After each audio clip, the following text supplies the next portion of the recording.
Suddenly, you hear a strange scratching sound coming from inside your closet.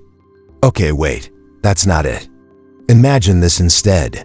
You wake up at 7 a.m., and before your feet even hit the floor, a random song is already playing in your head.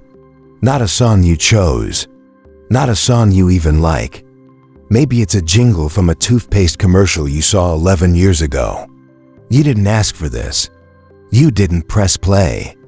And yet, that song is going to loop in your brain on repeat for the entire day. Scientists actually have a name for this annoying little houseguest in your head. They call it an earworm, and today, we are going to dig into your brain and evict it. So what exactly is an earworm?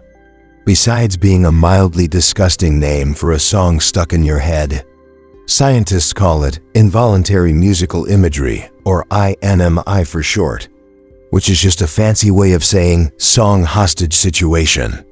Basically, it's a piece of music that repeats in your mind without you choosing it, and without you being able to easily stop it. And here's the wild part. This happens to almost everyone. One study out of Goldsmiths, University of London, found that about 90% of people get a song stuck in their head at least once a week. Some people get it every single day, like clockwork. So if you thought you were broken for humming the same 3 seconds of a song for 6 hours straight, don't worry, you have a lot of company. Now let's talk about why your brain does this weird trick in the first place. To understand it, we need to peek inside your brain's music department.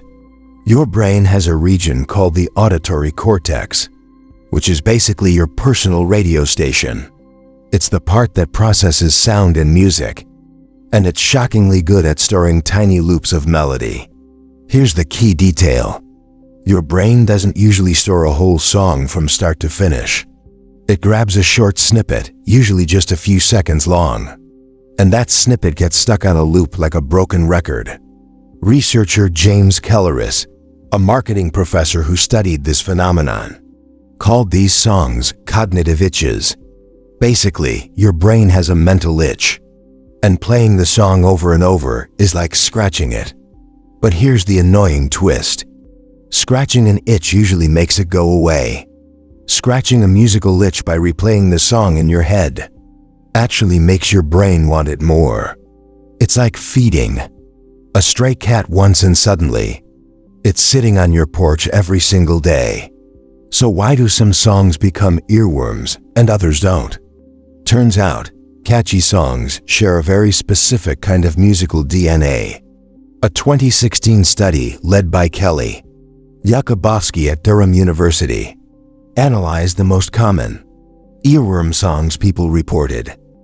She found that earworm songs tend to have a fast tempo, simple and repetitive melodies, and one unusual or unexpected interval that makes them stand out. Basically, your brain loves things that are simple enough to remember but weird enough to notice. It's the exact same reason a catchy jingle for cleaning products can survive in your memory for 20 years. Advertisers actually know this trick, and they design jingles on purpose to become earworms. They want their product's tune stuck in your head rent-free, because a stuck song means a remembered brand. Now here's where it gets even more interesting. Because earworms are closely tied to your emotions and your stress levels. Studies show that earworms show up more often when you are bored, tired, or mentally stressed. Your brain is like an engine that needs to be doing something at all times. When you give it a boring task, like folding laundry or standing in a slow line, it looks for something to chew on, and a leftover musical loop sitting in your memory is the easiest snack available. This is sometimes called the default mode network kicking in, the part of your brain that activates when you are not focused on a specific task. Basically, an idle brain is a songwriter's playground. Stress plays a role too. Research has linked higher anxiety levels to more frequent and more persistent earworms. It's almost like your brain hits repeat on a song as a coping mechanism. the same way you might tap your foot when you're nervous. There's also a personality connection that researchers have found fascinating. People who score high in a personality trait called openness to experience report more frequent earworms. This makes sense, since openness is linked to being more responsive to music and more imaginative in general.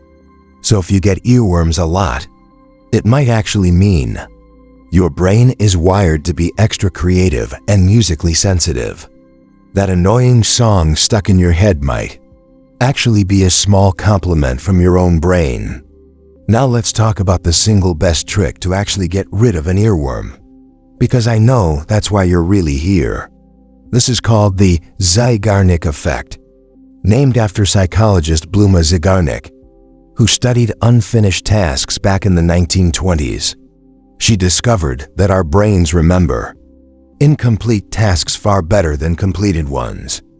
An earworm is usually just a short loop, a musical sentence that never gets to finish. Your brain hates unfinished business, so it keeps replaying that loop, desperately trying to complete it. So the real fix isn't fighting the song, it's finishing it. Studies on this exact topic found that people who listened to the full song, all the way to the actual ending, got relief from the earworm much faster. Your brain basically says, "Oh good, we're done here," and it lets the loop go. There's also a second trick that researchers recommend, called attentional distraction. This means giving your brain a different, moderately challenging task, like solving a word puzzle or doing simple math in your head.